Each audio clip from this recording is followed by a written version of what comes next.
출애굽기 7장 1절로 13절까지의 말씀입니다. 한 목소리로 말씀 합독하시겠습니다.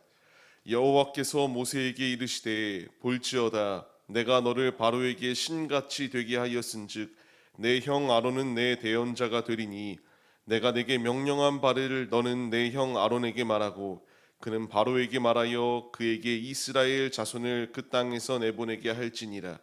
내가 바로의 마음을 완악하게 하고 내 표징과 내 이적을 애굽 땅에서 많이 행할 것이나 바로가 너희의 말을 듣지 아니할 터인즉 내가 내 손을 애굽에 뻗쳐 여러 큰 심판을 내리고 내 군대 내 백성 이스라엘 자손을 그 땅에서 인도하여 낼지라. 내가 내 손을 애굽 위에 펴서 이스라엘 자손을 그 땅에서 인도하여 낼 때에야 애굽 사람이 나를 여호와인 줄 알리라 하시매 모세와 아론이 여호와께서 자기들에게 명령하신 대로 행하였더라. 그들이 바로에게 말할 때에 모세는 80세였고 아론은 83세였더라. 여호와께서 모세와 아론에게 말씀하여 이르시되 바로가 너희에게 이르기를 너희는 이적을 보이라 하거든 너는 아론에게 말하기를 너희의 지팡이를 들어서 바로 앞에 던지라 하라. 그것이 뱀이 되리라. 모세와 아론이 바로에게 가서 여호와께서 명령하신 대로 행하여 아론이 바로와 그의 신하 앞에 지팡이를 던지니 뱀이 된지라. 바로도 현인들과 마술사들을 부르매 그 애굽 요술사들도 그들의 요술로 그와 같이 행하되 각 사람이 지팡이를 던짐에 뱀이 되었으나 아론의 지팡이가 그들의 지팡이를 삼키니라.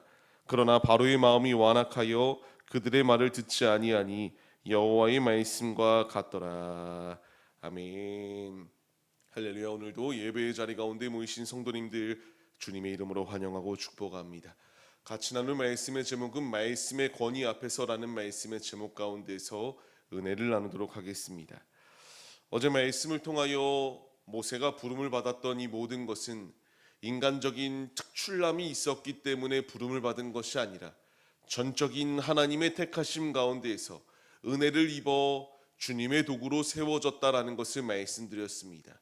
결코 레위의 이 지파 가운데서 이런 영적 지도자가 세워질 수 없는 상황임에도 불구하고 하나님이 보시는 것은 이와 같이 성분과 그 자리 가운데의 서열을 보시는 것이 아니라 하나님이 보시는 것은 순종하며 믿음의 자리로 나아오길 원하시는 분명한 뜻이 있음을 우리가 잊지 말아야 합니다. 이제 본격적으로 하나님께서 모세를 세우셔서 어떻게 일하시는가를 나타내시는 것이 오늘의 말씀이에요. 우리에게 필요한 것이 있다면은 이제 하나님의 말씀이 크다라는 것을 인정하며 세상과 사단의 계교가 아무리 가득하고 강해 보인다 할지라도 굴복하는 것이 아니라 주님을 붙들며 믿음의 자리로 나아가는 신실함이 우리에게 있어야 마땅합니다. 생각해 보십시오. 바로 왕입니다. 말 한마디에 사람을 죽이고 살릴 수 있는 위치에 있는 모든 권력의 최고의 자리 가운데 있는 왕과 오늘 말씀에서 나오는 80세의 노인과 83세의 노인과의 대결 구도는 비교의 대상이 아니에요. 당연하게 이 모든 전쟁 가운데서 당연하게 승리할 것은 바로 왕이처럼 보이는 것이 세상의 법칙이었습니다. 하지만 이것을 뒤엎으시는 이가 누구이신가를 우리가 생각해 봐야 돼요. 아무리 세상이 강력하게 유혹하고 강한 힘으로 굴복시키려 달려든다 할지라도 세상보다 크신 이가 주님이시고 비교 대상 자체가 되지 아니하는 참신이 우리 주님이시다라는 것을 말씀을 통하여 우리에게 분명히 교훈으로 더하여 주고 계십니다. 지금 이 전쟁은 단순하게 노인들과 이 애굽의 최고 권력자와의 싸움이 아니었어요. 이 전투는 참신이신 하나님과 자칭 태양신의 아들이라고 교만한 자리 가운데 놓여 있었던 이와의 싸움이 시작된 자리입니다. 이 싸움 가운데서 이제 승리의 길로 나아갈 수 있었던 것은 우리는 일말의 고민도 없이 당연하게 모세가 이겼다라는 것을 압니다. 그들이 이길 수 있었던 비결이 무엇입니까? 주님을 의지하며 나아갈 때에 승리할 수 있었어요. 다윗과 골리앗과의 전투도 생각해 보십시오. 누가 봐도 이 싸움은 싸움 자체가 성립되지 아니할 수밖에 없는 이런 전투였습니다. 누가 봐도 골리앗이 이길 수밖에 없는 전투였어요. 하지만 만군의 여호와의 이름으로 나아갔던 다윗이 승리한 것처럼 주님이 우리에게 원하시는 것은 이제 이 싸움 가운데서 내가 주님을 의지하며 믿음의 자리로 나아올 것을 우리에게 분명히 말씀해 주세요. 하나님께서는 이와 같이 모세를 세우셨습니다. 낙심하는 것 가운데에 놓여 있었던 모세를 찾아오셔서 이제 내가 바로의 마음을 완악하게 할 것이다. 그들이 이와 같이 이 이적들을 보아도 그들이 굴복하지 아니할 것이다. 그로 인하여 심판을 내릴 것이고 그 자리 가운데서 나의 군대, 나의 백성들, 이스라엘을 땅에서 인도해낼 것이다라는 것을 말씀하세요. 이와 같이 하심의 이유는 무엇입니까? 5절 말씀과 같이 하나님인 줄을 알리시기 위하여 하나님이 진짜 신이심을, 진정으로 이 모든 세계를 다스리시는 이가 주님이심을 나타내겠노라고 하는 분명한 뜻을 내포하시고 이와 같이 일하셨습니다. 이제 이 사명을 감당하는 자리 가운데에 우리가 나가야 돼요. 모세와 이 아론이 이 말을 들었을 때에 말씀대로 행하였다라고 기록되어지고 있습니다. 이제 주님이 나에게 원하시는 것은 주님이 우리를 부르심의 목적이 무엇인가를 깨달아야 돼요. 단순하게 잘 먹고 잘 살기 위하여 나를 부르신 자리가 아니라 하나님의 말씀 앞에 서서 하나님이 말씀하시는 대로 순종하여 아름다운 믿음의 열매들을 맺어 나가는 순종의 도구들이 우리들의 모습이 되기를 원하고 계십니다.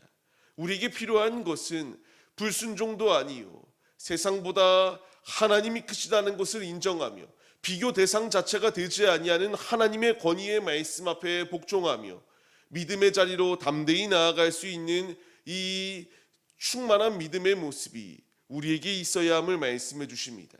지금 우리의 마음이 어떠한지를 점검해 보십시오. 하나님의 말씀보다 세상이 더 커 보이지는 아니한지, 하나님의 말씀보다 사단의 유혹이 더 커 보이지는 아니한지, 이런 유혹의 무너짐의 자리는 결국 실패할 수밖에 없고 영원한 사망의 자리 가운데 거할 수밖에 없음을 우리가 잊지 말아야 합니다. 주님이 우리에게 원하시는 것은 순종하며 믿음의 자리로 나아오길 원하세요. 이 모든 전쟁은 주님의 손에 달려 있습니다. 내 손에 달려 있는 것도 아니고 나의 판단 가운데 달려 있는 것도 아닙니다. 주님께 달려 있습니다.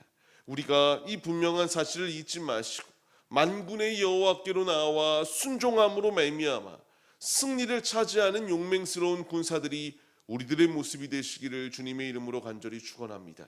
이제 이런 상황 가운데서 싸움이 시작됩니다. 이제 바로왕 앞에 가서 그 자리 가운데서 하나님의 말씀을 전합니다. 그리고 믿지 아니하는 이들에게 이적을 보이라고 말하는 그들의 이 바로왕에게 지팡이를 들어서 뱀이 되게 이와 같이 행하였습니다. 이 모습을 보았을 때에 요술로 그들도 똑같이 행하였다라고 말해요.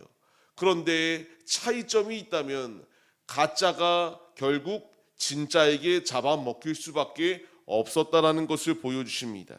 주님이 우리에게 말씀하시고자 하는 것, 악인들이 아무리 대적하고 들끓고 강해 보이는 것처럼 보인다 할지라도 그것을 잡아먹는 것은 진짜가 가짜를 잡아먹을 수밖에 없다라는 것을 보여주시는 사건이에요. 지금 이 사건이 무엇입니까? 거짓이 진짜인 것처럼 자신들도 모형을 만들었습니다. 지팡이로 이와 같이 뱀을 만들었을 때에 자기들도 할 수 있다라고 하여서 이와 같이 행동했어요. 하지만 잡아먹혔습니다. 우리에게 중요하게 주어지는 교훈은 흉내내는 것은 그 안에 능력이 없다라는 것을 깨달아야 됩니다. 지금 이 시대가 얼마나 흉내내는 시대입니까? 예배 드리는 흉내를 내고요, 기도하는 흉내를 냅니다. 찬양 올려드리는 흉내를 내요. 하지만 중요한 것은 이런 거짓된 것 가운데에는 능력이 없다라는 것을 주께서 분명히 우리에게 말씀해 주세요. 진짜 앞에 거짓은 굴복할 수밖에 없습니다. 이들이 아무리 흉내낸다 할지라도 결국 진짜 앞에 무릎 꿇을 수밖에 없도록 일하셨습니다. 하나님의 말씀의 권위는 이와 같이 큰 능력과 권세를 가지고 있습니다. 우리에게 필요한 것은 주의 말씀을 붙들며 믿음의 자리로 나아가는 거예요.